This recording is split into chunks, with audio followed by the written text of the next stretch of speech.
મારે કોંગ્રેસના મિત્રોએ જે વાત કરી છે એને લઈને ટિપ્પણી કરવી છે કે ગઠબંધનને લઈને એમણે જે વાત કરી છે, તો ગયા વખતે પણ 2022ની ચૂંટણીમાં પણ આમ આદમી પાર્ટીએ 14% મત ઓવરઓલ અને આદિવાસી અને સૌરાષ્ટ્ર વિસ્તારમાં 25% મત મેળવ્યા છે.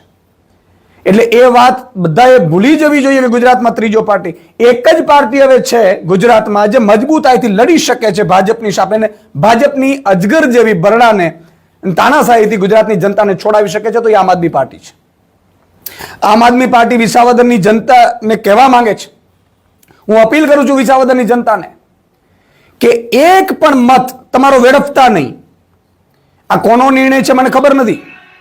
અમે સાંભળ્યું છે રાહુલ ગાંધીજીએ કહ્યું હતું કે ભાઈ ઘણા નેતાઓ કોંગ્રેસના એવા છે કે જે ભાજપની બી વિકલ્પ તરીકે કામ કરે છે. એમનો છે કે કોનો નિર્ણય છે ખબર નથી, પરંતુ એક વાત બહુ ક્લિયર છે, ગુજરાતની જનતા એ મન બનાવીને બેઠી છે, વિસાવદરની જનતા મન બનાવીને બેઠી છે કે કોઈ પણ રીતે ભાજપને હરાવો, ભાજપની તાનાશાહીને ખતમ કરો. 30 વર્ષથી ભાજપની જે તાનાશાહી છે, અજગર જેવો ભરડો છે, અને એ ભરડામાં અત્યાર સુધી કોંગ્રેસ લડતી જ હતી ને, ક્યાં નહોતી લડતી? અને કોંગ્રેસે પેટા ચૂંટણીઓમાં પણ 5માં આમ આદમી પાર્ટીએ એમને ટેકો આપ્યો હતો, તોય કોંગ્રેસ તો જીતી નથી શકી.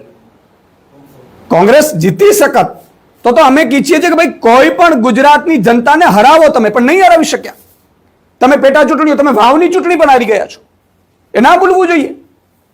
ત્યારે વિસાવદરની જનતાએ પસંદ કરેલો ઉમેદવાર જે ભાજપની તાનાશાહી સામે ન ડરે કે ન ઝૂકે એવો વ્યક્તિ જ્યારે મજબૂતાઈથી અત્યારે પ્રચાર કરી રહ્યો છે, ત્યારે મારે ત્યાંના સૌ વિસાવદરના એક એક કાર્યકર્તાને, તે તમામ પાર્ટીના કાર્યકર્તા હોય, તમામ ખેડૂતોને વિનંતી છે કે એક એક મત તમે ભાજપને હરાવવા માટે આપજો.